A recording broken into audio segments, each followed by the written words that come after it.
بسم اللہ الرحمن الرحیم۔ السلام علیکم ایٹ کلاس، کیسے ہیں آپ سب؟ امید کرتی ہوں خیریت سے ہوں گے۔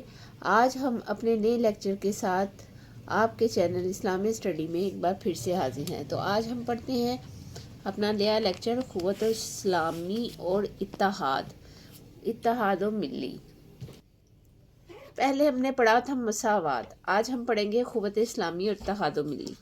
ٹھیک ہے، قوت کے معنی، جو قوت کے بارے میں، قوت کسے کہتے ہیں؟ قوت بھائی چارے کو کہتے ہیں۔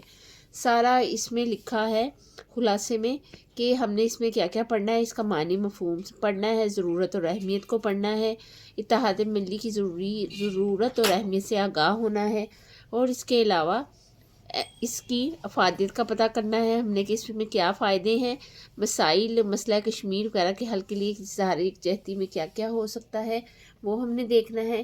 اس کے علاوہ اس کے ایم سی کیوز کے بارے میں بھی ہم نے جاننا ہے کہ اس کے ایم سی کیوز کون کون سے ہیں اور کون کون سے ہم اس میں سے نکال سکتے ہیں۔ یہ سارا آج ہم پڑھیں گے دھیان سے، اور کہیں سے سکپ نہیں کرنا، اور اس میں کچھ امپورٹنٹ چیزیں میں آپ کو بتانے والی ہوں لاسٹ میں، یا ہو سکتا ہے درمیان میں اگر آ جائیں تو پھر آپ اس کو کہیں سے سکپ نہ کیجیے گا۔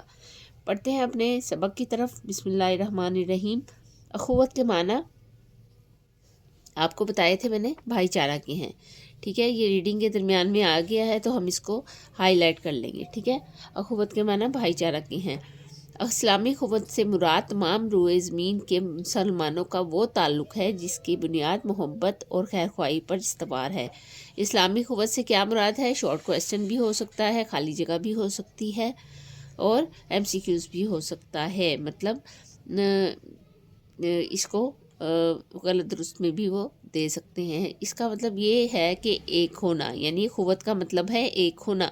اتحاد ملی سے مراد کسی ملت کا عقیدہ اور نظریے کی بنیاد پر ایک ہونا ہے۔ اب یہ اتحادی ملی سے مراد بھی انہوں نے سارا بتا دیا، پہلے قوت کا بتایا ہے اور پھر اتحاد ملی کا بتایا ہے۔ تمام مسلمان عقیدے اور نظریے کی بنیاد پر ایک قوم ہے۔ اچھا، اب یہ جو ہے یہ خالی جگہ بھی آ سکتا ہے، غلط درست میں بھی آ سکتا ہے، اور ایم سی کیوز میں بھی آ سکتا ہے۔ مسلمانوں کے ملی اتحاد کی بنیاد اسلامی قائد و نظریات پر ہے۔ ملت اسلامیہ ایک امت ہے، خالی جگہ میں آ سکتا ہے، اور اس کے تمام افراد آپس میں ایک دوسرے کے بھائی ہیں۔ اب یہ سوال جواب میں بھی آ سکتا ہے۔ ارشاد باری تعالیٰ ہے انما المؤمنون اخوۃ، بہت چھوٹی صورت ہے، آپ اس کو بہت چھوٹی آیت ہے، سورہ حجرات کی آیت نمبر 10 ہے۔ آپ نے اس کو یاد کر لینا ہے تاکہ زبر زیر پیش میں کوئی غلطی نہ ہو، لیکن آپ نے اس کی زبر زیر پیش لکھنی نہیں ہے۔ جو حافظات ہیں وہ لکھ سکتے ہیں اور باقی نہیں، کیونکہ اس کی زبر زیر پیش کی غلطی سے کافی مفہوم چینج ہو جاتا ہے۔ اس کے علاوہ اگر آپ یہ آیت یاد کر لیتے ہیں تو اس کے آیت کے یاد کرنے سے یہ فائدہ ہوتا ہے کہ کہیں آپ کو کسی حدیث کی تشریح آ جاتی ہے یا آنے والے وقت میں آیت کی تشریح آ جاتی ہے تو آپ کو کرنے میں آسانی ہو۔ ترجمہ ہے، بے شک سب اہل ایمان تو آپ اس میں بھائی بھائی ہیں۔ اس کا ترجمہ بھی آ سکتا ہے، آپ کو یہ آیت دے کر اس کا ترجمہ بھی دیا جا سکتا ہے۔ اس کے ساتھ ساتھ اللہ تعالیٰ نے مسلمانوں کو آپس کے لڑائی جھگڑے سے منع فرمایا ہے۔ وَأَطِیعُوا اللَّهَ وَرَسُولَهُ وَتَنَازَعُوا فَتَفْشَلُوا أَوْ تَذْهَبَ رِیحُکُم۔ ٹھیک ہے، یہ آیت آپ یاد کر سکتے ہیں تو ٹھیک ہے، نہیں یاد کر سکتے تو اس کا ترجمہ ضرور یاد کرنا ہے۔ ہو سکتا ہے یہ آیت وہ آپ کو دے دیں ترجمے کے طور پہ، کیونکہ ایم سی کیوز اور آیات کے ترجمے میں اس لیے بتا رہی ہوں کہ انہوں نے کنسیپچول کویسچن آپ سے کرنے ہیں، اس میں آپ کو یہ آسانی ہوگی۔ اللہ اور اس کے رسول خاتم النبیین صلی اللہ علیہ وآلہ وسلم کی اطاعت کرو اور آپس میں نہ جھگڑو، ورنہ تم کم ہمت ہو جاؤ گے اور تمہاری ہوا اکھڑ جائے گی۔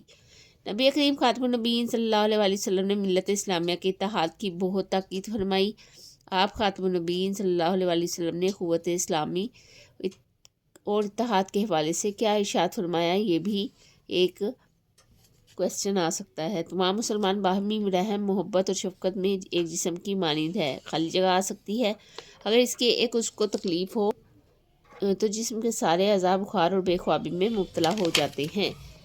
ایک اور حدیث مبارکہ ہے، المسلم اخو المسلمی، مسلمان دوسرے مسلمان کا بھائی ہے۔ قرآن حدیث کی تعلیمات سے اخوت۔ اچھا، یہ ترجمہ بھی آپ نے یاد کرنا ہے کیونکہ یہ المسلم و خل مسلمی جو ہے یہ صحیح بخاری کی حدیث ہے اور اس کا ترجمہ آپ سے وہ پوچھ سکتے ہیں۔ قرآن حدیث کی تعلیمات سے قوت اسلامی اور اتحاد ملی کی اہمیت واضح ہوتی ہے۔ ملت اسلامیہ کا اتحاد ہی امت مسلمہ کے تمام مسائل کے حل کا ضامن ہے۔ یہ بھی خالی جگہ میں آ سکتا ہے۔ مسلمان کا اتحاد آپس میں ہمدردی اور خیر خواہی کے جذبات پیدا کرتا ہے، جس سے مسلمان میں ایک دوسرے کے ساتھ تعاون کے جذبات ابھرتے ہیں۔ امت مسلمہ کے مسائل حل کرنے میں مدد ملتی ہے۔ دور حاضر میں اگر ہم مسلمانوں کو درپیش مسائل سے نمٹنا اور انہیں حل کرنا چاہتے ہیں تو اس کا راز امت مسلمہ کے اتحاد اور فرقہ واریت کے خاتمے میں ہے۔ ٹھیک ہے، اللہ تعالیٰ نے اسی لیے مسلمانوں کو اتفاق و اتحاد کی تلقین فرمائی ہے اور فرقہ واریت سے بچنے کا حکم دیا ہے۔ نیکسٹ ہمارے پاس ہے ارشاد باری تعالیٰ وَاعْتَصِمُوا بِحَبْلِ اللَّهِ جَمِيعًا وَلَا تَفَرَّقُوا۔ سورہ آل عمران کی 103 پہ یہ آیت ہے۔ ہمارا دوسرا سوال ہے امت مسلمہ کے مسائل کے حل کے لیے ہمیں کیا کردار ادا کرنا چاہیے؟ اور تم سب مل کر اللہ تعالیٰ کی رسی کو مضبوطی سے تھام لو اور تفرقے میں نہ ڈالو۔ ٹھیک ہے، یہ آپ نے اس کا ترجمہ ضرور یاد کرنا ہے۔ جیسے میں نے پہلے بتایا کہ ترجمہ آپ کو آ سکتا ہے۔ دور حاضر میں کشمیر، فلسطین اور جہاں جہاں مسلمانوں کے مسائل اور مشکلات درپیش ہیں، ان تمام مسائل اور مشکلات کا مقابلہ اتحاد ملی کے ساتھ ہی کیا جا سکتا ہے۔ اسلام نے زندگی کے ہر میدان میں بحیثیت مسلمان ہمیں اکٹھا کر دیا ہے۔ ہماری ترقی اور خوشحالی کا دار و مدار ہمارے اتحاد پر ہے۔ ہمیں چاہیے کہ ہم آپس میں اتفاق اور اتحاد سے رہیں اور ایسے نعروں کا ساتھ نہ دیں جو اتحاد ملی کو پارا پارا کرتے ہیں۔ ہم سب مسلمان آپس میں محبت کریں، سب مل کر فرقہ مالیت، گروہ بندی اور تعصب کا خاتمہ کریں۔ اسی میں ہماری بقا اور سلامتی ہے۔ اچھا، یہ جو لاسٹ والی لائن ہے، اسی میں ہماری بقا اور سلامتی ہے، اس کا کویسچن اس طرح آ سکتا ہے کہ ہماری اور بقا اور سلامتی اتحاد ملی میں کس طرح سے پوشیدہ ہے، تو آپ نے یہ دونوں لائنیں لکھ دینی ہے۔ آگے ہمارے پاس ہے ایکسرسائز، درست جواب کا انتخاب کریں۔ اب درست جواب کا جو انتخاب کرنا ہے یہ بہت امپورٹنٹ جو ہے پارٹ ہوتا ہے ایکسرسائز کا، یہ کہیں سے بھی آپ نے نہیں چھوڑنا، یہ سارے آپ نے کرنے ہیں۔ اخوت اسلامی سے مراد کیا ہے؟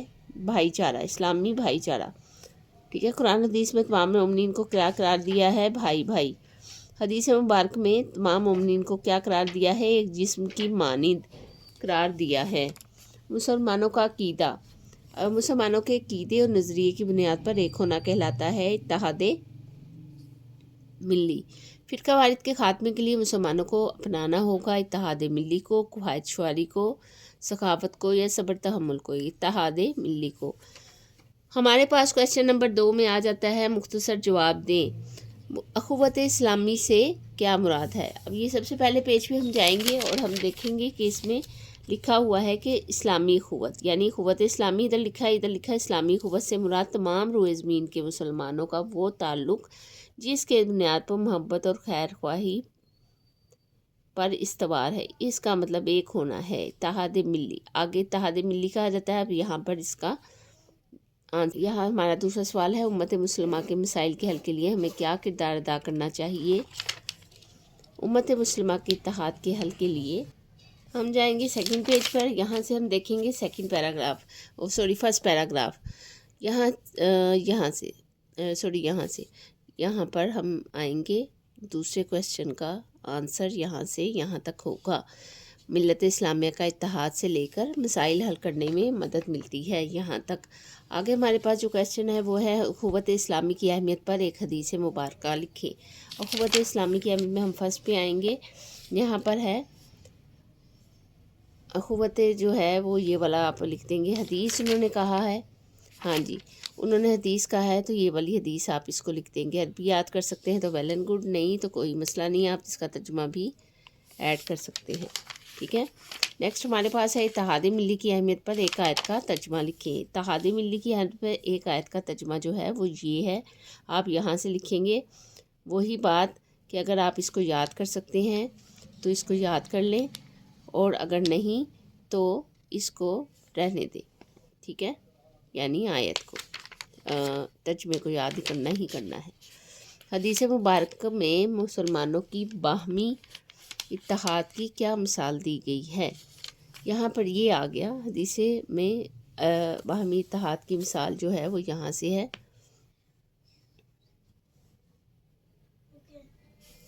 یہاں سے یہاں تک، ٹھیک ہے۔ آگے ہمارے پاس آ گیا ہے تفصیلی جواب دیں۔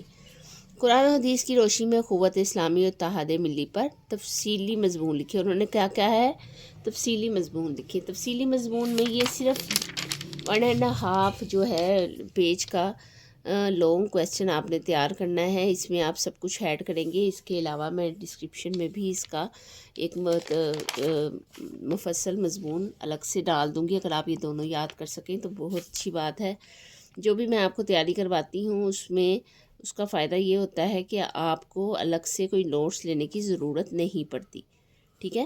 یہ آپ نے لوگ اس کا تیار کرنا ہے۔ اب یہاں پہ آئی بہت امپورٹنٹ بات جو میں نے آپ کو شروع میں کہا تھا، اس کے اہم سوالات کے بارے میں۔ یہاں پر یہ والا جو سوال ہے یہ بہت امپورٹنٹ ہے، یہ آپ نے لکھنا ہے۔ اس کے علاوہ حدیثوں کے جو ترجمے ہیں وہ آپ نے یاد کرنے ہیں، وہ آپ نے لکھنے ہیں۔ یہ تینوں بہت امپورٹنٹ ہے، یہ آپ رہنے دیجیے گا، باقی یہ امپورٹنٹ ہے۔ اس میں بات قرآن و حدیث کی روشنی میں یہ بھی بہت اہم سوال ہے۔ یہ وہ سوالات ہیں جو پہلے پیپرز میں آ چکے ہیں، اور اگر آپ اس کو یاد کر لیتے ہیں تو اس سے آپ کے لوگوں کو پریپیئر کرنے میں آسانی ہوگی، کیونکہ یہ تقریباً سارا ہی چیپٹر اس میں سوالات کے جواب میں آ جاتا ہے، تو آپ کو لانگ اٹیمپٹ کرنے میں آسانی ہوگی۔ تو یہاں ختم ہوا ہمارا آج کا لیکچر۔ امید کرتی ہوں آپ کو سب سمجھ میں آیا ہوگا۔ اگر کچھ آپ کو سمجھ میں نہیں آیا تو آپ مجھے کمنٹ میں بتا سکتے ہیں، تاکہ میں اس کو نیکسٹ ٹائم آپ کو اچھے سے سمجھا سکوں۔ جب ہماری یہ بک ختم ہو جائے گی تو ہم اس کے کچھ امپورٹنٹ حصے اور کچھ جو ہے پریپریشن کیسے کرنی ہے اس بارے میں ایک الگ سے ویڈیو بنائیں گے، جس سے آپ کو تیاری میں کافی مدد ملے گی۔ اپنا بہت سارا خیال رکھیے گا۔ نیکسٹ ویڈیو میں نیکسٹ لیکچر کے ساتھ آپ کی خدمت میں ایک بار پھر سے حاضر ہوں گے۔ تب تک کے لیے یہ جو ویڈیو ہے اپنے دوستوں کے ساتھ شیئر کریں جن کو اس میں مسئلے ہیں یا ان کے پاس اس کے نوٹس نہیں ہیں۔ نیکسٹ ویڈیو میں نیکسٹ لیکچر کے ساتھ آپ کی خدمت میں ایک بار پھر سے حاضر ہوں گے۔ تب تک کے لیے اللہ حافظ۔